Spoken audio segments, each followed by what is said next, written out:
Hey guys ನಮಸ್ತೆ, welcome back to ಅಡುಗೆ ಸಂಭ್ರಮ ಚಾನಲ್ಗೆ. ಬೆಳಗ್ಗೆ ಏನು ತಿಂಡಿ ಮಾಡಬೇಕು ಅಂತ ಯೋಚನೆ ಇದೆಯಾ? ಕೇವಲ ಹೆಸರು ಕಾಳಿನಿಂದ ಇಷ್ಟು ಟೇಸ್ಟಿ ಪ್ರೋಟೀನ್ ತುಂಬಿದ ದೋಸೆ ಮಾಡ್ಬೋದು ಅಂದರೆ ನೀವು ನಂಬ್ತೀರಾ? ಖಂಡಿತ ನಂಬಲ್ಲ. ಸೊ ಈ ಒಂದು ಹೆಲ್ದಿ ಬ್ರೇಕ್ಫಾಸ್ಟ್ನ ಟ್ರೈ ಮಾಡಿ ನೋಡಿ. ಯಾಕಂದರೆ ಇದರಲ್ಲಿ ಪ್ರೋಟೀನ್ ಜಾಸ್ತಿ ಇರುತ್ತೆ, ಫೈಬರ್ ಕೂಡ ಒಳ್ಳೆ ಪ್ರಮಾಣದಲ್ಲಿ ಸಿಗುತ್ತೆ.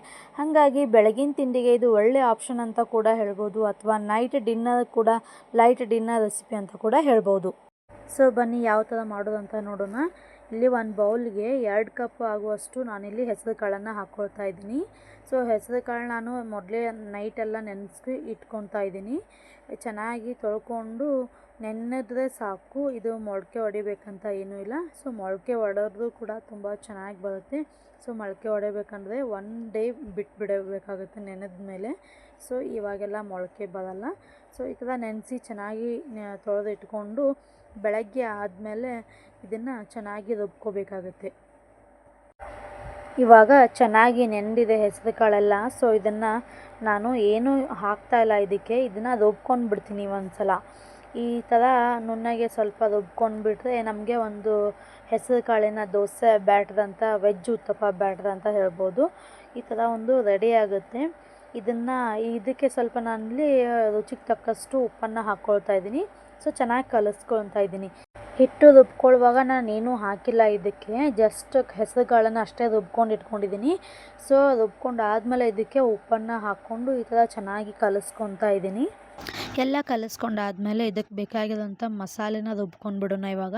ಸೊ ಒಂದು ಜಾರು ತೊಗೊಂಡು ಅದಕ್ಕೆ ಹಸಿಮೆಣಸಿಕಾಯಿ, ಬೆಳ್ಳುಳ್ಳಿ, ಉಪ್ಪು ಮತ್ತು ಕರಿಬೇವು ಅಥವಾ ಕೊತ್ತಂಬರಿನ ಹಾಕ್ಕೊಂಡು ಒಂದು ಪೇಸ್ಟ್ ಥರ ಅನ್ನೋದಕ್ಕಿಂತ ಒಂದು ಗರಿಯಾಗಿ ರುಬ್ಕೊಂಡ್ಬಿಟ್ರೆ ಸಾಕು.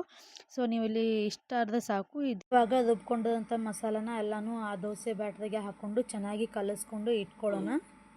ನೀವು ಇದಕ್ಕೆ ಇನೋ ಕೂಡ ಯೂಸ್ ಮಾಡ್ಕೋಬೋದು. ನಾನಿಲ್ಲಿ ಇನೋನ ಯೂಸ್ ಮಾಡ್ತಾ ಇಲ್ಲ. ಈ ಥರ ಚೆನ್ನಾಗಿ ಕಲಿಸ್ಕೊಂಡು ಒಂದು 10 ಮಿನಿಟ್ಸ್ ನೆನೆಯಲಿಕ್ಕೆ ಅಂತ ಬಿಟ್ಬಿಡೋಣ. ಸೊ ಇದಕ್ಕೆ ಮೇಲೆ ಬೇಕಾಗಿರೋ ಟಾಪಿಂಗ್ಸ್ನ ನಾವಿಲ್ಲಿ ರೆಡಿ ಮಾಡಿಟ್ಕೊಳ್ಳೋಣ.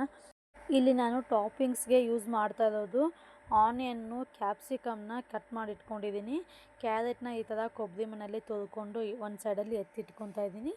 ಇದೆಲ್ಲ ರೆಡಿ ಆದಮೇಲೆ ದೋಸೆ ತವಾನ ಕಾಯಲಿಕ್ಕೆ ಕೂಡ ಇಟ್ಟಿದ್ದೆ. ಸೊ ಕಾದಿದೆ, ಅದಕ್ಕೆ ಎಣ್ಣೆ ಅಪ್ಲೈ ಮಾಡಿಕೊಂಡು ನೀರು ಚಿಮ್ಕೊಡ್ಕೊಂಡು ಈ ಥರ ದೋಸೆ ಬ್ಯಾಟರನ್ನು ಹಂಚ ಮೇಲೆ ಹಾಕ್ಕೊಂಡು ಸ್ಪ್ರೆಡ್ ಮಾಡ್ಕೊಂಡ್ಬಿಡೋಣ ಇವಾಗ.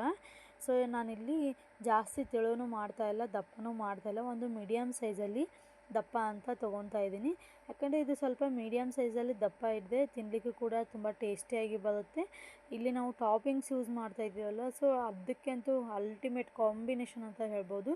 ಈ ಥರ ಒಂದು ಹೆಚ್ಚಿಟ್ಕೊಂಡಿರೋಂಥ ಕ್ಯಾರೆಟು ಆಯಿತು, ಕ್ಯಾಪ್ಸಿಕಮ್ಮು, ಆನಿಯನ್ನು ಈ ಥರ ಸ್ಪ್ರೆಡ್ ಮಾಡಿಕೊಂಡು ಈ ಥರ ಪ್ರೆಸ್ ಮಾಡಿಕೊಂಡು ಇಟ್ಕೊಂಡ್ರೆ ಸಾಕು. ನೀವಿಲ್ಲಿ 2 ಕಡೆನೂ ಬೇಯಿಸ್ಕೋಬೋದು ಅಥವಾ ಒಂದು ಕಡೆ ಅಷ್ಟೇ ಬೇಯಿಸ್ಕೋಬೋದು.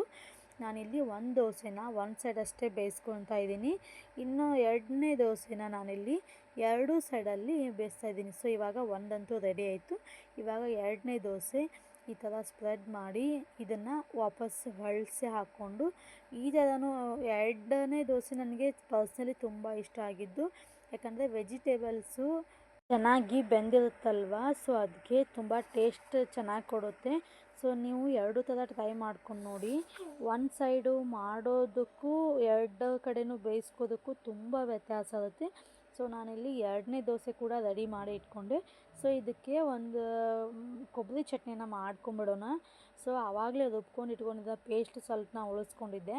ಅದಕ್ಕೆ ಕೊಬ್ಬರಿ ಆಯಿತು, ಬೆಳ್ಳುಳ್ಳಿ, ಕೊತ್ತಂಬರಿ, ಜೀರಿಗೆ ಹಾಕ್ಕೊಂಡು ಇವಾಗ ಮತ್ತೆ ರುಬ್ಕೊತಾ ಇದ್ದೀನಿ. ಸೊ ರುಬ್ಕೊಂಡಿದ್ದಾದಮೇಲೆ ನಾನಿಲ್ಲಿ ಯಾವುದೇ ರೀತಿ ಒಗ್ಗರಣೆನ ಕೊಡ್ತಾಯಿಲ್ಲ. ಸೊ ಇಷ್ಟಂತೂ ಚಟ್ನಿ ಗಟ್ಟಿಯಾಗಾಯಿತು. ನಮ್ಮ ಮನೆಯಲ್ಲಿ ಗಟ್ಟಿ ಚಟ್ನಿನೇ ಯಾವಾಗಲೂ ತಿನ್ನೋದು. ಸೊ ಈ ಥರ ಒಂದು ಹೆಸರು ಕಾಳಿನ ಹೈ ಪ್ರೋಟೀನ್ ದೋಸೆ ಅಂತ ರೆಡಿ ಆಯಿತು. ಫೈಬರ್ ಕೂಡ ಇದೆ ಇದರಲ್ಲಿ. ಸೊ ಯಾರಿಗೆಲ್ಲ ಇಷ್ಟ ಆಗಿದೆಯೋ ಅವರೆಲ್ಲ ಕಮೆಂಟ್ ಬಾಕ್ಸಲ್ಲಿ ಒಂದು ಕಮೆಂಟ್ ಹಾಕಿ. ಇವಾಗ ಪ್ರೋಟೀನ್ ರಿಚ್ ಆಗಿರೋ ಹೆಸರು ಕಾಳಿನ ದೋಸೆ ಅಥವಾ ವೆಜ್ ಉತ್ತಪ್ಪ ಅಂತ ಹೇಳ್ಬೋದು, ರೆಡಿ ಆಯಿತು. ನಿಮ್ಗೆ ಏನಾದರೂ ಇಷ್ಟ ಆಗಿದ್ರೆ ನೀವು ಕೂಡ ಮನೆಯಲ್ಲಿ ಒಂದು ಸಲ ಟ್ರೈ ಮಾಡಿ ನೋಡಿ. ಎಸ್ಪೆಷಲಿ ಹೇಳಬೇಕಪ್ಪ ಅಂತಂದರೆ ವೆಯ್ಟ್ ಲಾಸ್ ಮಾಡೋರಿಗೆ ತುಂಬ ಒಂದು ಹೆಲ್ದಿ ರೆಸಿಪಿ ಅಂತ ಹೇಳ್ಬೋದು. ಹೊರಗಡೆ ಕ್ರಿಸ್ಪಿಯಾಗಿ ಒಳಗಡೆ ಸಾಫ್ಟ್ ಆಗಿದೆ, ಜಾಸ್ತಿ ಖಾರನೂ ಇಲ್ಲ, ಎಲ್ಲರೂ ತಿನ್ನೋ ಹಾಗೆ ಈ ಥರ ಒಂದು ರೆಸಿಪಿನ ಮಾಡ್ಕೊಂಡ್ಬಿಟ್ರೆ ಮಕ್ಕಳಿಂದ ದೊಡ್ಡವರವರೆಗೂ ತುಂಬ ಇಷ್ಟಪಟ್ಟು ಕೂಡ ತಿಂತಾರೆ. ಡೇ 5 ಹೈ ಪ್ರೋಟೀನ್ ರೆಸಿಪಿಯಲ್ಲಿ day 1 high protein recipe complete ಆಗಿದೆ. ನಾಳೆ ಕೂಡ ಹೈ ಪ್ರೋಟೀನ್ ರೆಸಿಪಿಯೊಂದಿಗೆ ನಿಮ್ಮೊಂದಿಗೆ ಸಿಗ್ತೀನಿ. ತಪ್ಪದೇ ಸಬ್ಸ್ಕ್ರೈಬ್ ಮಾಡ್ಕೊಳ್ಳಿ, ಲೈಕ್ ಮಾಡಿ, ಶೇರ್ ಮಾಡಿ, ಕಮೆಂಟ್ ಮಾಡಿ. Thank you guys, bye bye.